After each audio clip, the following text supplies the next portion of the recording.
Hello' student, আজি আমি আমাৰ ক্লাছ 10ৰ এচিড, ক্ষাৰক আৰু লৱণ এই চেপ্টাৰটোৰ তৃতীয়খন প্ৰশ্নাৱলীৰ 6 নম্বৰ কুৱেশ্যনটো আজি আলোচনা কৰিম। কুৱেশ্যনটোত কি দিছে চাই লওঁ যে ছডিয়াম হাইড্ৰক্সাইডৰ দ্ৰৱ এটাত ৰাইট অধিক ক্ষাৰক দ্ৰৱীভূত কৰিলে তেন্তে হাইড্ৰক্সাইড আয়নৰ গাঢ়তা কেনেকৈ পৰিৱৰ্তন হ'ব।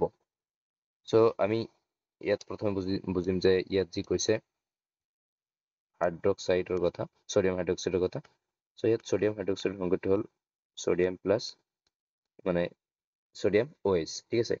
চ' মনত ৰাখিবা যদি ই কি হৈ যায় পানীত যায় জলীয় দ্ৰৱত দিয়া হয় ইয়াক ই পৰিৱৰ্তন হয় ছডিয়াম পজিটিভ প্লাছ OH নেগেটিভলৈ ভাঙি যায়, ঠিক আছে, যেতিয়া জলীয় দ্ৰৱত দিয়া হয়। চ' তাৰমানে এটা ছডিয়াম আয়নৰ পৰা কি হৈছে এটাকে OH উৎপন্ন হৈছে। আৰু আমি কি জানো যে যিবোৰ পদাৰ্থই কি কৰে, যিবোৰ পদাৰ্থই জলীয় দ্ৰৱত OH নেগেটিভ দিয়ে সেইবোৰক কি বুলি কোৱা হয়, সেইবোৰক ক্ষাৰক বুলি কোৱা হয়। চ' এটা কথা গম পালো যিটো ছডিয়াম হাইড্ৰক্সাইডৰ দ্ৰৱ আছিল এইটো এটা কিহৰ দ্ৰৱ আছিল, ক্ষাৰকৰ দ্ৰৱ আছিল। তাৰমানে তাতে কি আছিল আগৰ পৰাই OH আছিল। এতিয়া কৈছে যে অধিক আৰু যদি আমি ক্ষাৰক ইয়াত এড কৰি দিওঁ, এই দ্ৰৱটো যদি আৰু অধিক ক্ষাৰক আমি এড কৰি দিওঁ তেন্তে ইয়াৰ এই OH কেনেদৰে পৰিৱৰ্তন হ'ব, এইটো আছিল আগৰ, আৰু যদি আমি এড কৰি দিওঁ তেন্তে ইয়াৰ কেনেদৰে পৰিৱৰ্তন হ'ব সেইটো আমাক ক'ব লাগে। ধৰি লোৱা ইয়াত যি ক্ষাৰকৰ কথা কৈছে, ক্ষাৰক আৰু যে এড কৰিব সেইটোৰ কথা কৈছে, সেইটো আমি ধৰি লোৱা আমি তাতো কি লৈছো ছডিয়াম হাইড্ৰক্সাইড লৈছো, ঠিক আছে। বুজিছানে কি কৈছো, আগত ছডিয়াম হাইড্ৰক্সাইড আছিল, এইটো এটা ক্ষাৰক আছিল, আৰু যিহেতু ক্ষাৰক এড কৰিবৰ কথা কৈছে মানে দ্ৰৱীভূত কৰিবৰ কথা কৈছে তাতে আমি কি লৈছো ছডিয়াম হাইড্ৰক্সাইডটোৱে লৈছো। এতিয়া অধিক যেতিয়া এইটো কি কৰা হ'ব তাত দিয়া হ'ব, অবভিয়াছলি ইয়াতো কি হ'ব ছডিয়াম পজিটিভ OH নেগেটিভৰ উৎপন্ন হ'ব।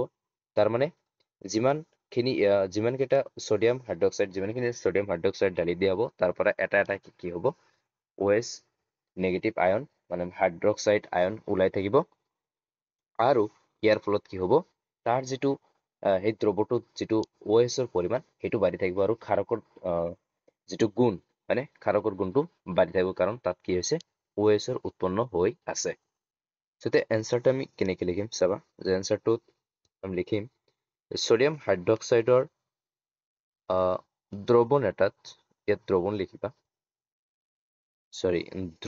দ্ৰৱ এটাত অধিক ক্ষাৰক যদি আমি কি কৰি দিওঁ, ক্ষাৰক মানে ছডিয়াম OH কথাই কৈছো, যদি আমি কি কৰি দিওঁ দ্ৰৱীভূত কৰি দিওঁ তাত কি হয় প্ৰতি একক আয়তনত হাইড্ৰক্সাইড আয়নৰ সংখ্যা মানে OH নেগেটিভৰ সংখ্যা কি হৈ যায়, সংখ্যা বৃদ্ধি পায়। ইয়াত যে প্ৰতি একক আয়তনত হাইড্ৰক্সাইডৰ সংখ্যা যে বৃদ্ধি পাইছে এইটো মানে কি অলপ বুজিবলৈ চেষ্টা কৰি চাবা। ধৰা হ'ল আমি প্ৰথম অৱস্থাত যি ছডিয়াম হাইড্ৰক্সাইডৰ কথা কৈছিল ধৰি লৈছো যে ইয়াত আমি কি লৈছো 1 লিটাৰ পানীত আমি কি লৈছো 5 গ্ৰাম ছডিয়াম